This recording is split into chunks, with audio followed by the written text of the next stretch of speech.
Bonjour à tous, de retour après le match, la défaite de l'Olympique de Marseille face au PSG, dimanche sur un score de 2 buts à 1. Ben, que dire de ce match? Au-delà de la défaite, il y a quand même une chose qu'il faut souligner à mon sens, euh, c'est la qualité du match qu'ont produit les joueurs de l'Olympique de Marseille au parc dimanche, où on peut quand même noter que pendant une bonne partie du match, déjà une grosse partie de la première mi-temps, euh, les Marseillais ont vraiment été d'un niveau supérieur à celui de l'équipe du PSG, et de manière assez surprenante hein, quand on pense aux prestations des matchs précédents. Et en fait, euh, je pense que les joueurs de l'Olympique de Marseille, pour moi, enfin, ce match m'a vraiment fichu en rogne. En ce sens, je suis d'accord avec ce que j'ai pu lire, notamment sur certains blogs et réseaux sociaux ces derniers jours. Euh, Mon sentiment au sortir de ce match, c'était vraiment un sentiment de colère. J'étais pas forcément déçu. On pouvait même être plutôt content de la prestation des joueurs marseillais. Moi, j'étais vraiment en colère parce qu'on a eu la preuve flagrante sur ce match que les joueurs de l'Olympique de Marseille choisissent les matchs sur lesquels ils vont être bons. Euh, je veux dire, on voit ce match, on voit les matchs précédents contre Angers, contre Liberec, voire contre Toulouse, pour ne parler que des matchs les plus pathétiques, on va dire. euh, on se dit, bon, les joueurs, ce ne sont pas les mêmes. Eh bien si, les joueurs, c'était les mêmes, mais par contre, on voit ce que ça peut donner entre une équipe qui a présenté jusque-là un déficit de motivation, un déficit d'allant, un déficit d'agressivité dans le sens positif du terme, et une équipe dimanche soir qui s'est retrouvée, qui a été agressive, qui a été motivée, et forcément, on sait, nous, supporters de l'Olympique de Marseille, on connaît la valeur de nos joueurs, on sait que nous avons des joueurs relativement techniques, hein, des Lucas Silva, des Lassana Diarra, des Cabella, des Barada. Ce ne sont pas des joueurs fâchés avec le ballon, loin de là. Mais effectivement, lorsqu'on y met les armes qu'il faut, lorsqu'on y met la motivation qu'il faut, eh bien, on voit tout de suite la différence entre un match. Bah, je prends le match d'Angers, je ne reviendrai pas trop sur le match de Liberec parce que c'était la Ligue Europa, il avait fait du turnover, mais ne serait-ce que le match entre la comparaison entre le match d'Angers et le match du PSG, moi, ce, ce, ce, ce- cette capacité à se sublimer contre une grosse équipe, bon, moi je veux bien. On me dit, c'était le PSG en face. Les joueurs, comme j'ai pu l'entendre notamment sur certaines émissions que j'ai pu voir depuis dimanche, on me dit oui, mais vous comprenez, les joueurs de Marseille, la plupart sont prêtés, la plupart en ont rien à foutre du club, et le match contre le PSG, il y a toutes les télévisions d'Europe qui viennent le retransmettre, c'est l'occasion pour eux de se montrer. J'ai entendu aussi, oui, mais vous comprenez, lorsque c'est le PSG, on est dans la cour des grands, donc du coup les joueurs sont surmotivés. Lorsque c'est Angers, lorsque c'est Guingamp, lorsque c'est Toulouse, ce sont des petites équipes, et contre les petites équipes, on a du mal à se motiver. Là, on a un surplus de motivation. Moi, je veux bien, mais il faut quand même pas oublier une chose, c'est que ces types sont des professionnels. Des professionnels. Donc, ils sont payés pour faire ce job. Et quand on a joué, comme j'ai pu voir certains matchs contre Toulouse, contre Angers, enfin, je veux dire, le match d'Angers, c'était pas le premier match où les Marseillais ont eu un déficit de motivation et d'agressivité. Donc je veux dire, que ça se produise une fois, bon, on peut considérer que c'est un accident. Mais que ça se produise à répétition, là, on ne peut plus dire euh, oui, mais il se motive pas contre les petites équipes. Enfin, si, on peut le dire, mais c'est justement ça qui est anormal, parce que le boulot aussi de l'entraîneur et du staff, c'est de faire remarquer aux joueurs justement ces carences-là pour qu'elles ne se reproduisent pas au match d'après. Et en ce sens, moi j'en veux aussi beaucoup à Mitchell et à ses adjoints de ne pas avoir mis l'accent justement sur ce déficit-là. Pourquoi je dis ça? Tout simplement parce que ce déficit s'est reproduit sur plusieurs matchs. Je veux dire, quand on joue une succession de petites équipes, qu'on ne met pas lors du premier match, du premier mauvais résultat, les armes qu'il faut, je pense notamment à Guingamp. Hein. Voilà, à Guingamp. Alors c'est sûr, Mitchell venait d'arriver, mais je veux dire, on n'a pas besoin d'être là depuis 3 ans pour se rendre compte qu'il y a un déficit au niveau de la lente, de l'agressivité, de la motivation. Donc à partir du moment où Michel a fait ce constat-là contre Guingamp, il aurait dû, à mon sens, insister et mettre la pression sur ses joueurs pour que les joueurs ne rééditent pas ces contre-performances sur les matchs qui ont eu lieu après, que ce soit contre Toulouse ou contre Angers. Voilà, pour ne citer que ces matchs-là. Donc, ça, on va dire, c'est la première chose. Au niveau tactique, bien, j'ai quand même été assez satisfait de enfin retrouver, on va dire, enfin retrouver, c'est peut-être un grand mot, mais commencer à retrouver le véritable Cabella. On va me dire, oui, mais Cabella, il n'a pas été assez décisif dans la zone de vérité, il n'a pas donné assez de bons ballons. Certes, c'est vrai, il a raté une occasion en fin de match qui aurait pu nous permettre l'égalisation, mais Cabella a quand même été beaucoup plus volontaire que les matchs précédents. Il était dans sa, on va dire dans la lignée du match de Liberec, c'est un peu compliqué de dire ça vu qu'on a été battu, mais on l'a trouvé plus à l'aise, je l'ai trouvé plus à l'aise, je l'ai trouvé plus dynamique, et je pense que il est sur la bonne voie. Il prend également du rythme, il prend un peu également ouais, le rythme de la compétition. Je pense qu'il est sur la bonne voie.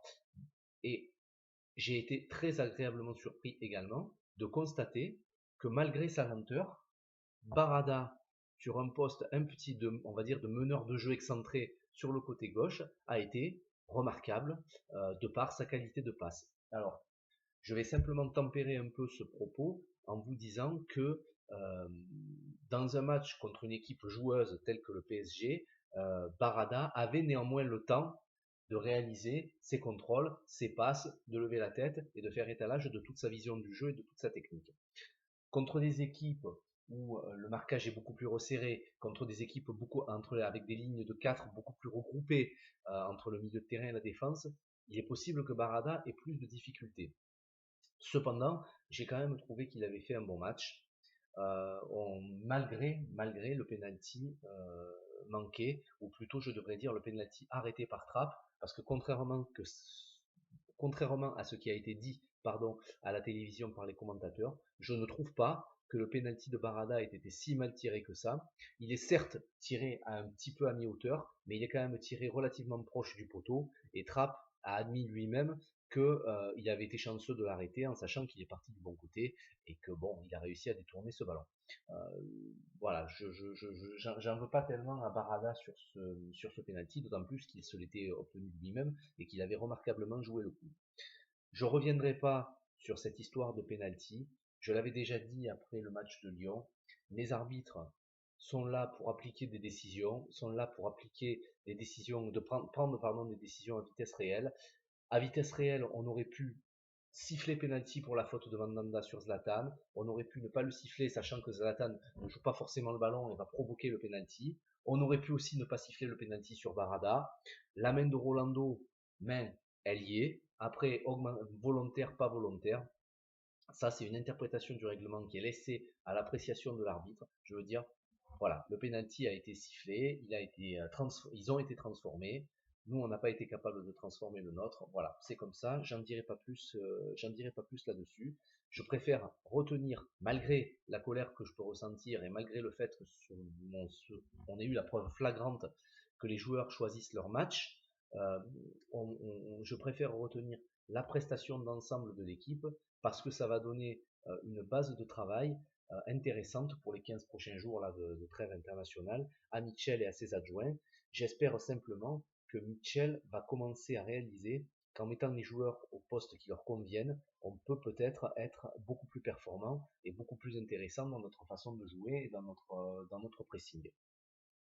Une dernière chose concernant, alors j'ai évidemment j'ai beaucoup entendu et j'ai beaucoup lu de commentaires sur les choix pris pour faire jouer en défense centrale Rolando et De Séguier. Eh bien écoutez, je pense que effectivement, je vais pas aller à contre-courant parce que je suis quand même pas stupide, je vais pas aller à contre-courant de ce que les gens me disent. De Séguier est un mauvais joueur. De Séguier est lent. De Séguier n'a pas, à mon sens, une science du placement qui correspond à ce que devrait être un joueur italien. J'ai compris sur ce match pourquoi ce joueur-là n'avait pas eu la carrière que tout le monde lui promettait lorsqu'il était junior à la Juventus, lorsqu'il était jeune, et un grand international espoir italien.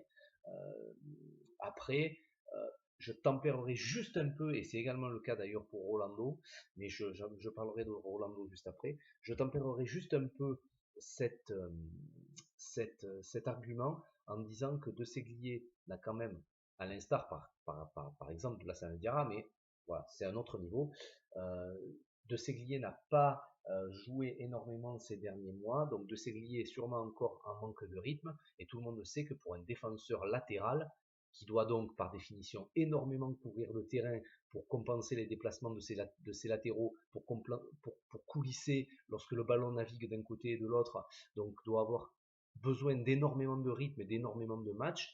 Je peux comprendre le fait que De Séglier ne soit pas encore à 100% de ses moyens. Lorsqu'il sera à 100%, rien ne dit qu'il sera meilleur que ce qu'on a vu dimanche soir, mais au moins il aura cette capacité à exprimer tout ce dont il est capable, ce, ce que, à mon sens, il n'a pas fait dimanche. Cela ne remet pas en cause le fait que, à la place de Mitchell, j'aurais sûrement tenté le coup de titulariser Manquillo à gauche et Djadjedje à droite, en sachant que Manquillo aurait pu peut-être plus facilement contrer la vitesse de Di Maria, même si on n'a pas vu un très grand Di Maria, et Dieu merci, heureusement, on n'a pas vu un très grand Di Maria dimanche soir.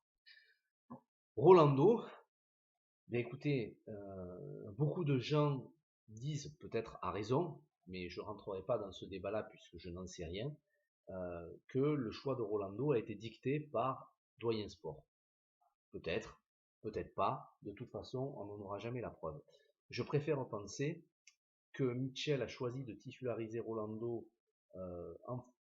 pour, on va dire, et là je vais rejoindre peut-être certains consultants que j'ai entendus à la radio notamment, sur France Bleu Provence, je pense effectivement que la titularisation de Rolando a été faite pour tenter de contrer la puissance et le jeu de tête de Zlatan.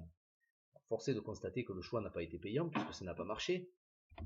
Non seulement Rolando a été bouffé par Zlatan dans la plupart des contacts, et en plus c'est lui qui provoque le penalty sur cette main en fin de première mi-temps. Donc le choix n'a pas été payant, et le choix n'a d'autant pas été payant que, à mon sens, la charnière centrale Rekik Nkoulou, sans avoir été extraordinaire, avait quand même donné quelques gages de complémentarité, et j'ai beaucoup de mal à comprendre pourquoi on n'a pas choisi de conserver cette charnière pour ce match. Certes, Rolando est un joueur très grand, certes Rolando est peut-être un bon joueur de tête, certes Rolando n'a peut-être pas fait de grossières erreurs comme je craignais qu'il fasse avant le match, mais je persiste à penser que Reiki, qui est un meilleur joueur, premièrement il est plus jeune donc forcément il a plus d'avenir, et je persiste à penser que Reiki est un joueur qui a le potentiel pour être largement au-dessus de ce que pourrait proposer un Rolando même à 100% de ses moyens. Voilà, donc pour ce match je suis donc pas vraiment déçu, je suis satisfait de constater que Mitchell se rend compte malgré tout et commence à trouver, on va dire, un système de jeu et un positionnement qui va lui permettre peut-être d'exploiter, on va dire, au mieux les capacités de ses joueurs offensifs. Euh, je, on va dire, c'est quand même un match qui peut nous laisser, au-delà des regrets, une pointe de satisfaction par rapport à ça. Après, moi, mon sentiment dominant, c'est un sentiment de colère suite, quand on compare ce match aux performances des matchs précédents, on ne peut pas accepter que les joueurs de Marseille puissent se permettre de, on va dire, choisir les matchs dans lesquels ils vont se donner à 100%, voire même peut-être à 150%. Hein. J'ai entendu pas mal de commentaires sur le fait qu'ils étaient peut-être au-delà de leur capacité sur ce match, de leur capacité mentale. Il est possible que ce soit le cas, hein. C'est toujours pareil lorsque vous avez, on va dire, une petite équipe, puisque par rapport au PSG, malheureusement, comme toutes les équipes de Ligue 1, nous sommes une petite équipe.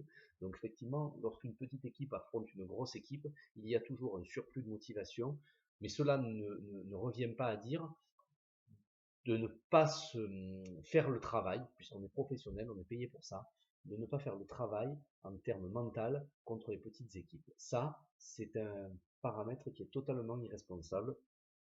Je, je, je, c'est quelque chose qui n'est pas acceptable dans le sens où Marseille a fait un début de saison sur un plan comptable qui est catastrophique. Marseille a besoin impératif de points et Marseille va jouer jusqu'à la fin de la saison contre des équipes qui auront le couteau entre les dents, puisque nous sommes dans un championnat où manifestement, lorsque les équipes peuvent prendre des points, elles ne le font pas. Et la meilleure démonstration de cet état de fait, c'est qu'au jour d'aujourd'hui, nous avons un podium composé du PSG évidemment, qui est suivi par Angers et par Caen, ce qui démontre bien qu'effectivement, cette Ligue 1 est d'un niveau extrêmement homogène, que toutes les équipes se valent plus ou moins, que toutes les équipes sont capables de s'en sortir à partir du moment où elles mettent l'agressivité, la motivation et la détermination qu'il faut dans les matchs. Donc si Marseille n'est pas capable de produire le minimum, on va dire, en termes de motivation, Marseille n'arrivera pas à remonter au classement et Marseille n'arrivera pas à s'en sortir dans cette saison. Voilà, et bien écoutez, voilà pour ce match. Nous nous retrouverons prochainement suite à la trêve internationale. Bonne journée à tous et à bientôt.